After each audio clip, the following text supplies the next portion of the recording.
ليلة واحدة ضحك وأكل ولمة حلوة كانت كفيلة تمسح نص مرتبي، والكارثة إنها مش أول مرة.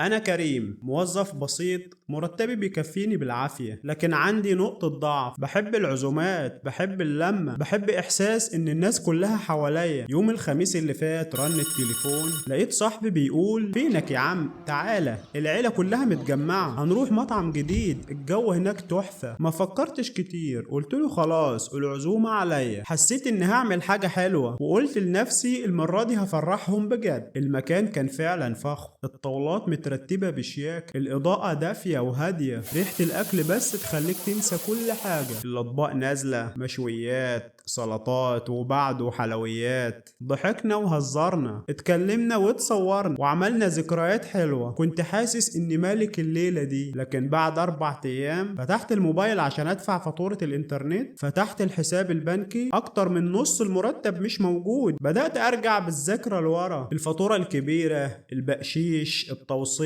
حتى الحلويات بعد العزومة، كل حاجة كانت بتتجمع زي كورة التلج وأنا مش واخد بالي. وقفت قدام المراية مش عارف أضحك على الليلة الحلوة ولا أعيط على الكارثة اللي عملتها. لكن مشكلتي الحقيقية إن دي مش أول مرة تحصل. يا جماعة، القصة دي بتحصل لناس كتير. إحنا بنشوف العزومة على إنها فرحة صغيرة، لكن الحقيقة إنها ممكن تكون حفرة مالية. الفكرة إننا مش نبطل عزومات، لا، الفكرة إننا ندير العزومات، مش نسيبها هي اللي تديرنا. علشان كده خدوا بالكم، حددوا سقف شهري للمصاريف الاجتماعية وما تتعدهوش أبدا. خططوا مسبقا، لو في عزومة حطها في ميزانيتك من بدري. شارك التكلفة، مش لازم تتحملها لوحدك. اللمة في البيت أوقات بتكون أدفى وأوفر من أي مطعم. خلي كرمك على قد إمكانياتك. الكرم مش معناه تدفع وتتعصر باقي الشهر. العزومة مش غلط، لكن الغلط إنك تسيبها تمشي حياتك. القصة بتكشف فخ العزومات، خصوصا لما بتكون غير مخططة أو أكبر من قدراتك المالية. كريم كان فاكرها ليلة بسيطة، لكنها استهلكت نص دخله الشهري، وده بيحصل لكتير من الناس بدون ما يحسوا. القصة دي مش عن كريم بس، دي عن أي حد بيحب اللمة والعزومات، لكن بيصحى بعد أيام على حساب بنكي ناقص أكتر من نصه. مشكلتنا إننا بنفكر إن الكرم هو الدفع بلا حساب، لكن الحقيقة إن الكرم بلا تخطيط هو طريق سريع للاستنزاف المالي. المشكلة مش في العزومة، المشكلة إننا مش بنحطها في حساباتنا الشهرية من الأساس. القصة دي بتعلمنا دروس مهمة في حياتنا الاجتماعية والمالية كمان. أول حاجة، حدد ميزانية شهرية للمناسبات الاجتماعية، وليكن مثلا 5 أو 10% من دخلك. تاني حاجة، خطط مسبقا، لو في عزومة جاية وزع مصاريف الشهر بحيث ما تتأثرش الأساسيات. تالت حاجة، شارك التكلفة مع الآخرين. الكرم مش معناه إنك تتحمل كل الفاتورة كل مرة لوحدك. رابع حاجة، فكر في بدايل أوفر، عزومة في البيت أو في مكان أقل تكلفة لكن بنفس الجو الحلو. خامس حاجة، راقب العواطف. أوقات بنصرف عشان إحراج أو مجاملة، لكن الأفضل نصرف بوعي. استنونا في الحلقة الجاية، قصة جديدة ومعلومة جديدة. وما تنساش، قصة بسيطة ممكن تغير طريقة تفكيرك للأفضل. دمتم بخير وإلى اللقاء.